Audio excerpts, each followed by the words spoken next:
ఒకప్పటి నా చిన్న పాండు ఇప్పుడు ఇంత పెద్దదైంది. అంటే ఒకప్పుడు 60 by 60 ఫీట్ ఉండేది. ఇప్పుడు వెడల్పు వచ్చేసి 80 ఫీట్ చేశాను. పొడవు వచ్చేసి 180 ఫీట్ చేశాను అనమాట. సో ఫుల్గా వాటర్ పట్టేసుకుని స్టోర్ చేసుకున్నాము, సమ్మర్ కూడా సరిపోయేలాగా. సో ఈ ఆర్గానిక్ ఫార్మింగ్లో చెట్లు అయితే ఇప్పుడు పెద్దగా ఉన్నాయి, చాలా పెద్దగా ఉన్నాయి. చూడటానికి ఎంతో ముచ్చటగా ఉన్నాయి. నాకైతే రాబుద్ది కాలేదు లోపల నుంచి. ప్రతి చెట్టుని పలకరించి వచ్చాను ఇప్పుడే. మనిషి ఎక్కడున్నది కూడా కనపడదు అనమాట, అంత పెద్దగా అయిపోయినాయి చెట్లు.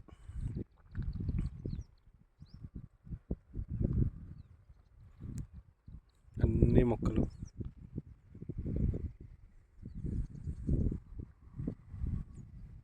ఎంత హాయిగా ఉందో.